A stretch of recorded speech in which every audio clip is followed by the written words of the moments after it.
Hiya, hiya. Joey Reynolds here. California is known for suspiciously fruits, nuts, and my daughter is growing medical marijuana. Fruits, nuts, and weed. They don't seem to go together. She's growing like a weed, but she's expecting. And any minute now we'll have a baby. I talked to her this morning, and she said, Dad, you know, my water didn't break. And I said, well, be careful in California. We're waiting for a lot of water to break.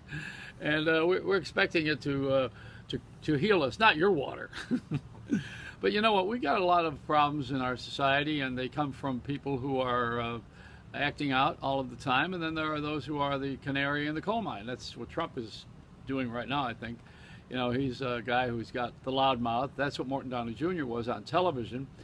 Earlier days, it was Joe Pine on Channel 5 in Los Angeles. He started all of this stuff on outrageous behavior on TV, and Morton Downey furthered it by being the #1 crown prince of talk and shock talk in history.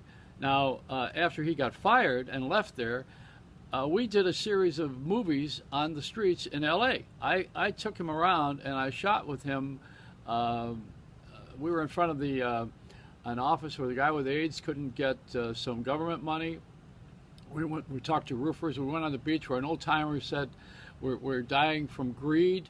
I was on a beach in Santa Monica. I got all this footage and I shot it and I sent it over to King World because they were the #1 company in the world, and I wanted to run that. It would be the first reality television show. It was Morton Downey walking around smoking his cigarette, talking to the regular people, and it was an everyday shoot. We did that for a couple of weeks, and it never made the TV. But that's my proud moment, was shooting that show. I wish that when I get a TV show somewhere that's long form, you know, this is short form, then I'm going to run that thing.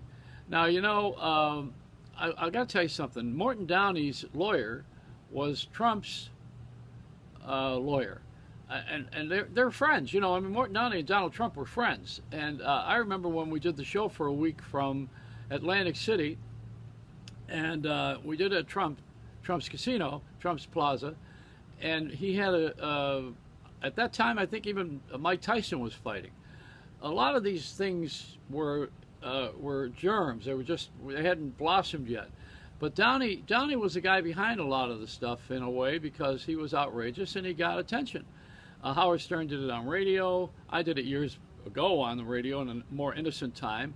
Imus did it. All of us guys are famous for acting out, and then on television, of course, sometimes you'll see people walk off the show. Even Regis Philbin did that. He walked off of Joey Bishop's show, if you know the history of that one. You know, Jack Parr quit his own show. People have done this throughout history and gotten famous for it. Even Dan Rather, who scandalized himself, and the lie by Brian Williams, alleged lie, you know. So this acting out gets attention, and people really, you know, hello, here's the news, and I am the news. You know, that's that's what's happening. So in Los Angeles, where we have this this great moment of Morton Downey Jr.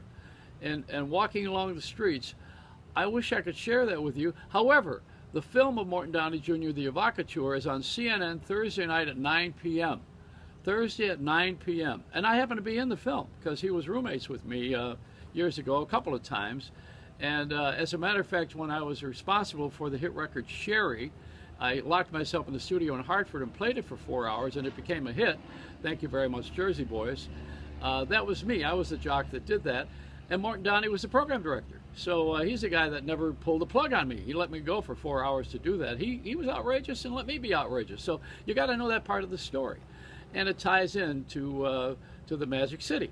Now, you know, we all have tried to take a shot at certain things. Morton Downey then went to do movies after television.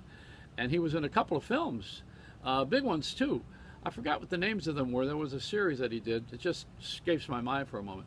But you know, we all have a history of starting somewhere, and Regis Philbin even, he was a guy that was a little bit over the top, as I mentioned earlier, and he started in LA in the morning. He started to fool around at 7 o'clock in the morning on KABC. So, you know, LA, for as much as it's supposed to be very formal and conservative, it's created some outrageous people. We've done some pretty wild things, you know. So you're going to have to go a long way to top this. Anyway, It's a city watch. I got my watch. I got my city watch on now. Time is up.